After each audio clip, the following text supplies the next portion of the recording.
Welcome back. Taking your phone calls on the Bordas and Bordas hotline. 412-575-2600 is the number. Josh Taylor, Ron Cook here, taking your questions tonight on the Allegheny Health Network nightly sports call. A couple of tweets, Ron, I want to get into. Kimberly says thank you to you actually for actually acknowledging that there were issues between Sid and Recky. We mentioned it was a long time ago, but she's saying thank you for actually bringing that part up, because I guess it's kind of a chapter. It's part of their history. I mean, you know, Recky was a veteran. Sid was the hotshot rookie coming in. I don't know if there was some jealousy there. It wasn't just Recky. I think it was John LeClaire back in those days. They didn't make it real easy for Sid, but that's a lifetime ago. I don't for 1 second think that's going to be an issue now. Max has a question, says, do you think the Penguins should pick up Jaromir Jagr because he's still a solid player? No. I have no interest in adding a 45-year-old guy to this team. Where's he going to play? They don't really need wings. That would be my question. They need a center. They got to find a third-line center. And then maybe Carter Rowney, and at worst-case scenario, could be the fourth-line center. They need to find a third-line center, and I think Rutherford is not in any hurry, but he's going to get it done. And that means you would actually have to shift things around as far as moving other players around to fit a guy like that in the space. So. I'm talking about just in Jagr's case. To bring a Jagr, and you'd have to move someone else around. If this is Jaromir Jagr 10 years ago, maybe. Jaromir Jagr now, probably not I so don't much. see it, but I learned a long time ago, never say never. Good point. Good point. Let's go to the phone lines. Let's start with Dave in Lower Borough. Dave, you're on the Nightly Sports Call. Hey, I was just calling about, I called you last week, but I have another curious question. Phil Kessel, I keep hearing that they're talking about possibly moving him, and I can't figure out for the life of me why. And the other question is, I did call about Matt Duchene last week.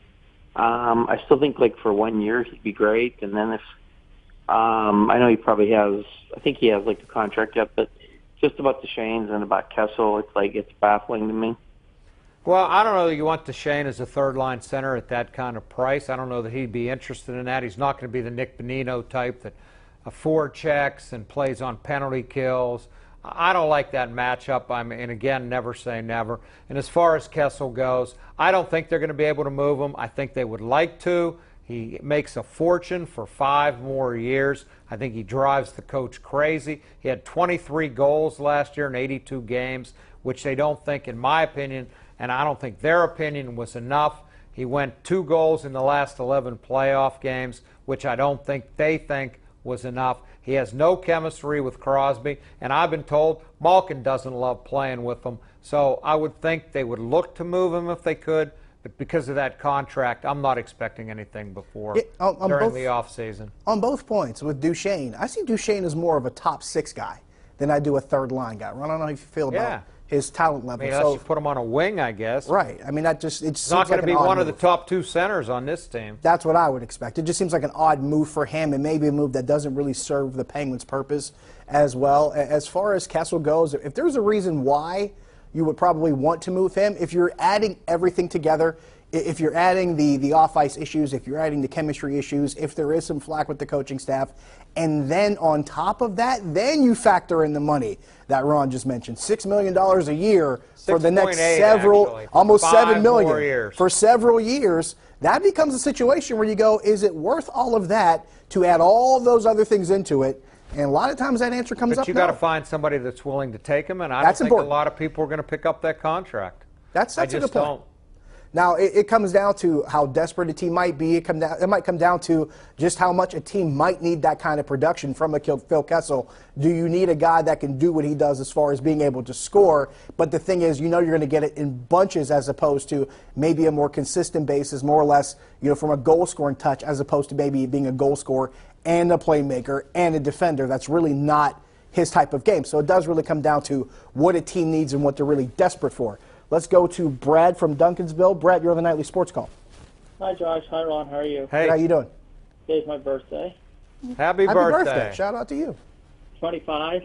Wow. I got socks older than 25. Give it 10 more years and call me back, and you'll see how you're doing. Okay. I have a Penguin question for you and a Pirate question for you. All right, let's go.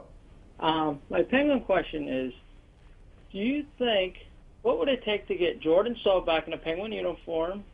And do you think the Pirates will, do you think they'll go out and get rid of McCutchen or hang on to him since his talent's going up? What do you guys think? I'm not interested in Jordan Stahl at the price he makes and the years, the term of his contract. Again, I think that's why they got rid of him in the first place. I know Jim Rutherford traded for him in Carolina, but I think there might have been a little pressure there to reunite him with his brother down there at that point. I don't look for him to be the answer. I think it's 50-50 with McCutchen. I think because there's not going to be a lot of demand for an outfielder as much as a pitcher, I think there's a pretty good chance he comes back at least through the end of this year. They see where they are, see what they have going into next year. I don't think he's going to be traded. To answer the first question, as far as Stahl is concerned, it's going to take a lot of effort on Carolina's side to defray some of that cost. The Hurricanes would have to eat that contract. I mean, Ron Francis would have to willingly I don't think he's played very well since he left. He really hasn't. And been hurt. They would have to eat at least $2 million, I'd say, per year off that contract. He's another guy making a lot of money for a long period of time. So we talk about Phil Kessel. Jordan Stahl is really in that same category. As far as the Pirates are concerned, I think, Ron, your column from yesterday really hit on a lot of great points about what this team should do. And you had the great point of if you're trying to build towards next year, then you don't have to move an Andrew McCutchen because you have that one-year option. You don't have to move a Garrett Cole because you have 2 more years of arbitration. So it really doesn't serve the Pirates that much to really move those guys if you're trying to build for next year. Because I keep hearing people saying, well, you know, sell all the guys off, trade them off, and then build for next year. Well, if you want to build for next year, those are the guys you want to keep because they're actually under contract, or in McCutchen's case, can be under an option for next year. So what I'm not interested in doing is buying to try to help this team as of now. Now, I know there's a little bit of time left, 3 weeks basically before the trade deadline. They're 42 and 47. That to me is that's below mediocre.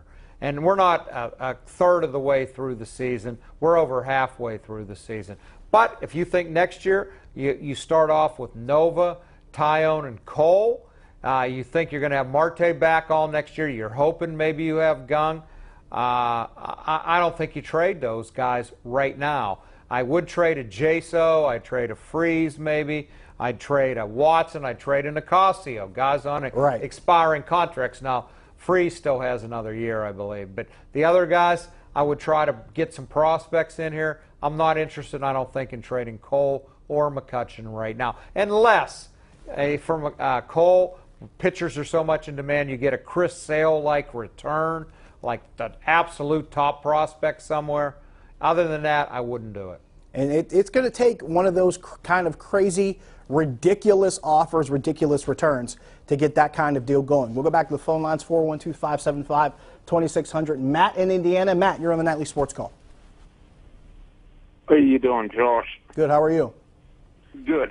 I got a Pirates question for you. All right. Do you think at Elias Diaz they might find another position for him to play next year?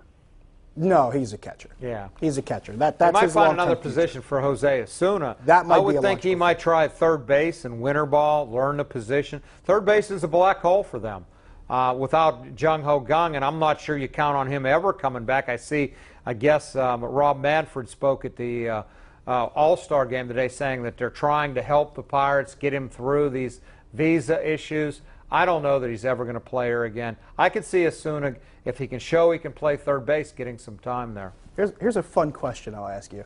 Could you ever imagine Roger Goodell helping an NFL player with issues like that? Well, he's not helping the player as much as I think he's helping the team. And the union is behind helping the player more than I think. They're trying to help the Pirates here, and I just don't know if it's going to pan out. I don't know either. And this is, especially with the political climate that we're in as far as people trying to enter this country, it makes it all the more complicated. And something like DUI, which is a hot-button topic in this country as far as penalties go. Not just two. Multiple. When you have three and then you DUIs, run away from the accident and lie about it. Pretty tough. It's a tough sell. It's really, really tough to try to sell that on somebody. Got to take a break here. We'll come back. We'll answer more phone calls and more tweets. Stick around.